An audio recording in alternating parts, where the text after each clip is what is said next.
I think if you draw from the traditional just war criteria, that's a good place to begin a conversation, and you can begin that in a number of places. But I think the first question that arises is just simply, is there a just cause for some sort of military intervention from outside? And at this point, there's not been a robust debate about that. But I think what people need to be looking for, particularly with respect to Libya, is to what extent are war crimes being committed, are innocent people being directly targeted, is there something approaching genocide occurring on the ground at this point? Frankly, we don't have enough data to be able to answer that question definitively. But I think that's the key cause question, that if some evidence is produced to say that Gaddafi is committing war crimes or is directly targeting innocent civilians, that's going to trigger a much more serious moral discussion about whether or not we or someone else should intervene. But then there are other questions like who should authorize such an intervention if there is a cause?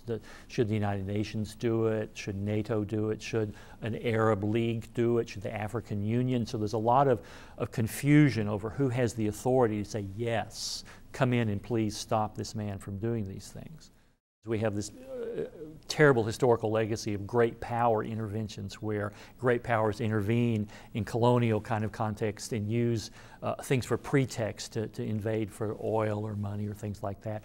So the more of an international consensus you have to authorize that kind of activity, the stronger the moral case would be. So the best kind of authorization would be the Security Council of the United Nations. Secretary of Defense Robert Gates was very clear that that is actually an act of war if we go in and establish a no-fly zone, because we would have to take out anti-aircraft barriers and batteries and radar and things like that, and we would have to use military means to accomplish that. So even though we might declare no-fly zone and actually use any bullets to kill people, to get to that stage we would have to use military armament. And that's very serious to do that, and we don't want to do that casually.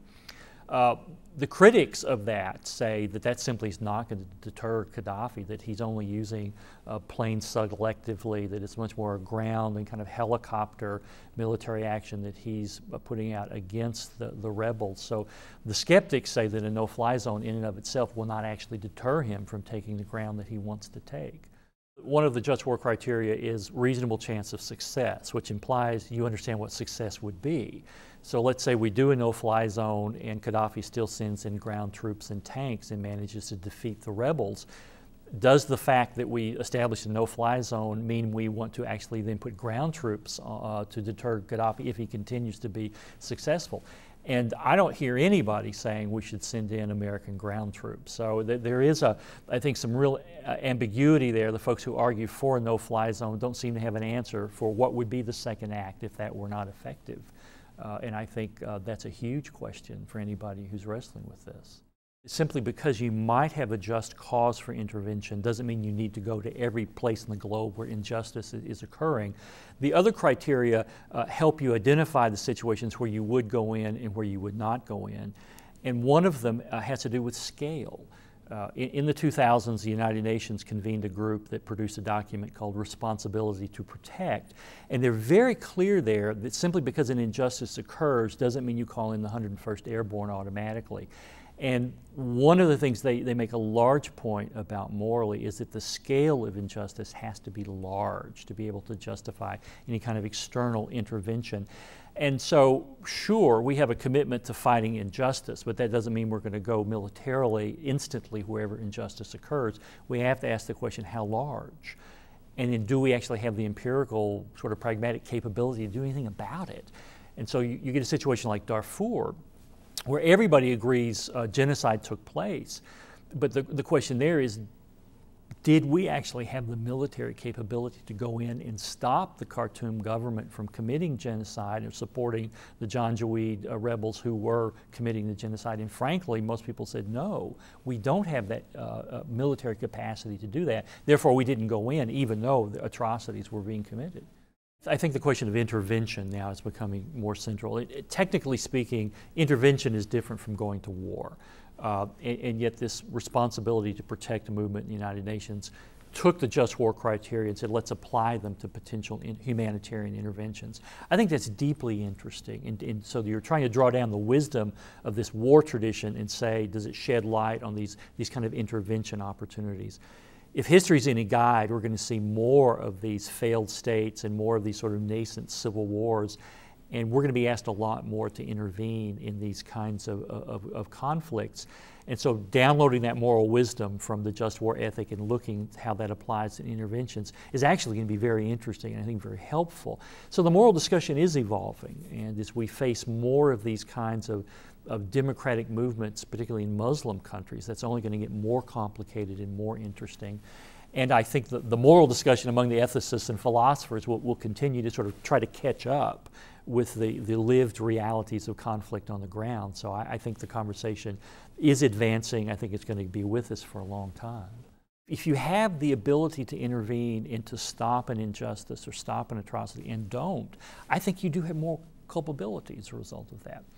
One of the more level-headed proposals in the current scenario was offered by Senator Kerry, who said we need to ramp up diplomatically, put on economic sanctions, do all of that, and be prepared to intervene with a no-fly zone if Gaddafi starts killing large numbers of civilians. And so I thought that was a fairly prudent middle road to say we need to ramp up to be prepared, but we don't go in yet until we see actual evidence of some kind of atrocity going on the ground. If you look at what's going on in the Muslim world today, we did not intervene in Egypt directly. My hunch is we're not going to intervene in Bahrain because Saudi Arabia is intervening there on their side against the protesters. I think you have to take it on a case-by-case basis, which is very difficult to do. In all honesty, it's not clear who the rebels are in Libya. We don't know who they are. Are they tribal? Are they going to be national leaders? There's a lot of mystery about who they are. I don't think Obama promised in his Cairo speech that we would intervene militarily wherever a group of potential Democrats got together and started protesting. And that would be unfair, I think, to claim that.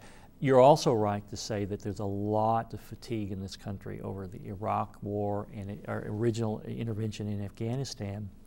We don't have a very happy track record in terms of intervening in Muslim countries trying to establish democracy. And I think the American public is very leery of any kind of major military intervention along these lines. You add all that up, and any American president is going to be very, very hesitant to go in with American troops. Just simply because you may have a justification for intervention, that doesn't answer the who question. Should France be the one who intervenes? Should Saudi Arabia intervene? Should the Arab League? Should the Africa Union? There are a lot of regional entities there that may actually have some resources that could be applied militarily. So I think it's a legitimate question to ask whether, okay, let's say we do have a moral justification for someone intervening militarily. That question of who is that person is really quite crucial now.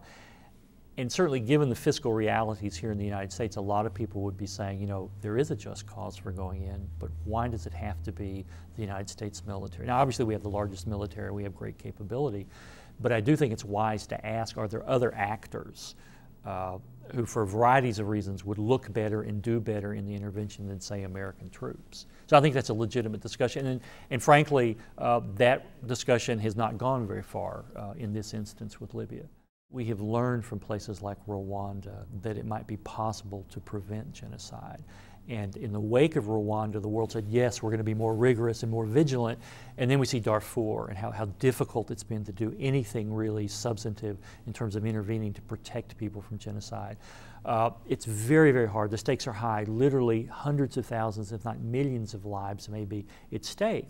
And on the flip side, if you intervene unwisely, as some would argue we did in Iraq and in Afghanistan, again, tens, if not hundreds of thousands of lives are at stake. So in either direction, whether you act or whether you don't act, the stakes are really quite high, and that's what makes it so daunting from a moral perspective.